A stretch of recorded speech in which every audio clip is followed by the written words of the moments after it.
woman or child should ever have to afford.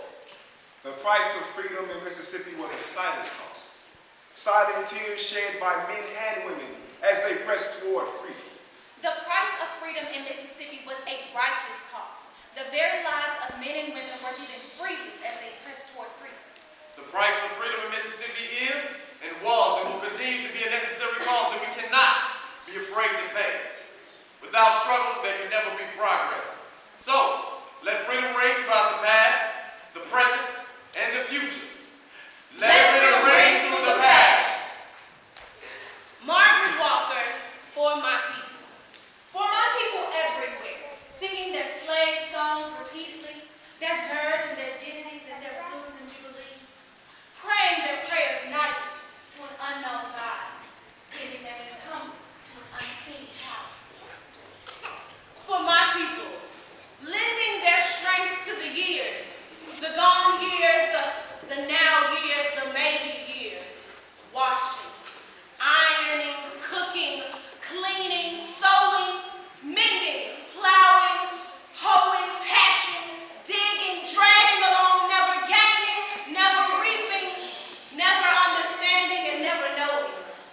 For my people standing, staring, trying to fashion a better way from confusion, from hypocrisy and misunderstanding, trying to fashion a world that will hold all the people, all the faces, all the Adams and Eves in their countless generations. Let a new earth rise. Let a new world be born. Let a bloody peace be written in the sky. Let a second generation, full of courage, issue forth. Let a freedom-loving people come to birth. Let a beauty, full of healing, be the clenching, the pulsing through our spirit and our blood. Let the dirges disappear. Let a race of men rise and take control. Dr. Martin Luther King Jr. June 21st, 1966, Yazoo City, Mississippi. My dear friends of the state of Mississippi and the community of Yazoo County, my dear friends from all across the nation and lovers of freedom who are assembled here today, you know, Mississippi is a terrible state. In fact, Mississippi has a strange affinity for the violent. The Negro of Mississippi is totally poverty-stricken. I was in a county earlier today, Philadelphia, Sunflower County, where Senator Eastland lives, or where he is hailed from.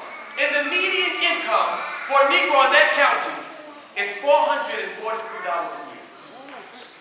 In that county, they spend $170 for white people education, but only $11.90 for Negro people education. Now, this same pattern is true throughout the whole state of Mississippi and every county of this state. Not only that, but Mississippi will kill people. They killed Reverend George Lee. They killed little Emmett C. Till right in this state. They killed Major Wiley Evers right in this state. They killed James Chaney, Michael Warner, Andrew Goodman right in this state. They shot James Meredith on Highway 51 of this state. And so, in Mississippi, murder is a popular pastime. Now today, I come to you to ask you a question. And I want to give you the ways that you can answer this question.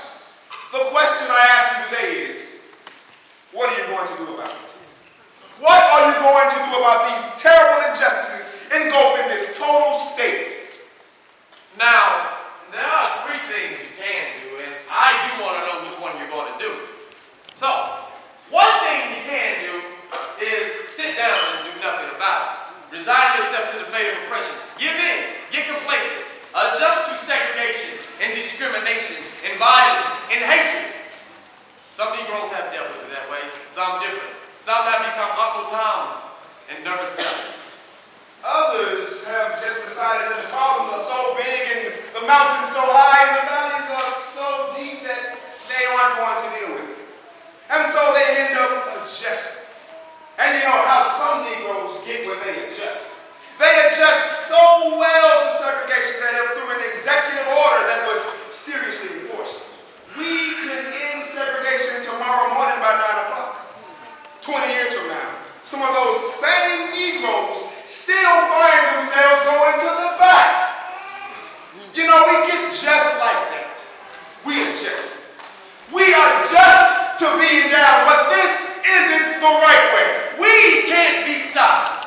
You know why we can't be stopped? Because we are right. We can't be stopped. You know why we can't be stopped? Because the stars in their courses are working with us. We can't be stopped. You know why we can't be stopped? Because Victor Hugo was right. There is nothing more powerful in all the world than an idea whose time has come. We can't be stopped. You know why we can't be stopped? Because no lie can just live forever.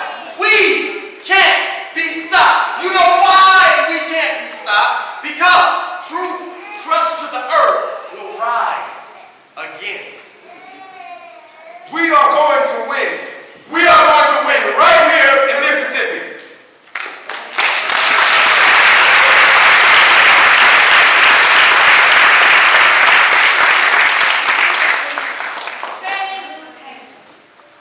Now, whether you have a PhD or no B, we're in this bag together. And whether you're from Morehouse or no house, we are still in this bag together. Not to fight against each other to try to liberate ourselves from the man. You see, that's another trick that they use to keep us fighting against each other. But to work together with the black man so that we can be treated as human beings. To just act as human beings in this sick society. You know, I remember one night after church, they had a mass meeting. I went to the church and they were talking about how it was all right that we could go to the vote. They talked about how we could vote people out of office that we didn't want.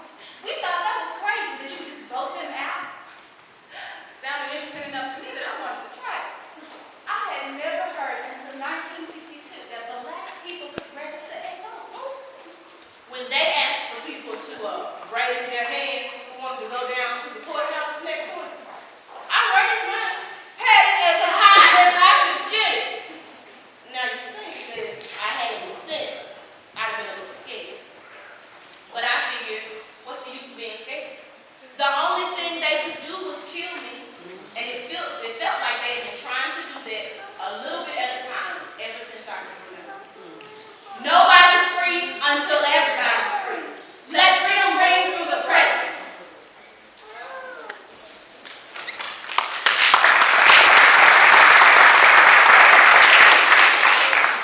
Late Mayor Chokwe Antar.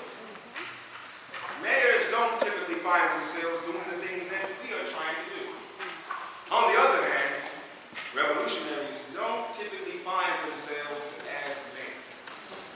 Change does not come on thoughts alone, because we have a revolutionary ideology and give speeches on it. It comes because you can change the material condition in people and assist people in the change and be the mainstay in the condition in the people.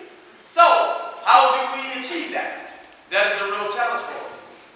We want to do the things in the way that we did in the 60s and the 70s. We raised up millions of people with fiery speeches, and that was good. I'm in love with that period, but at the same time, the people have been suffering long enough, and fiery speeches just aren't going to do it. We've got to tell them this. How are we going to fix their streets? How are we going to feed them? How are they going to eat? Where are they going to live? How are people going to avoid in a neighborhood that goes unattended for so long that it becomes a target for urban renewal, or really it's urban removal? And then they lose their homes and they turn around. They got condominiums there, and they can't even afford to buy a condo. So once again, they're shuffled to the outskirts of the city, but they become in another community of poverty, or even in a community of poverty outside the city.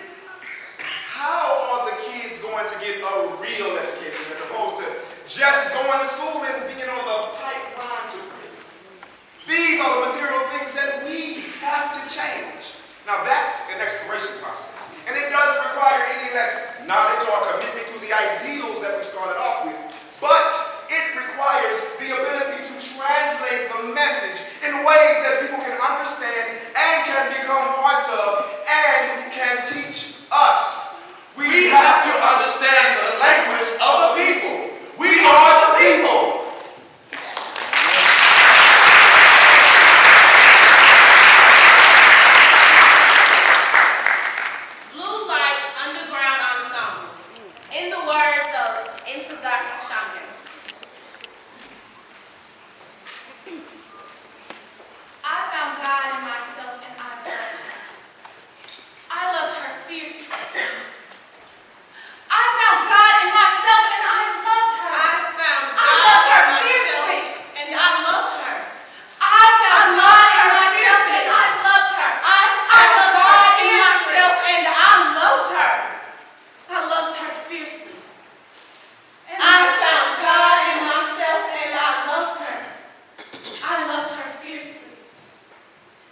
and this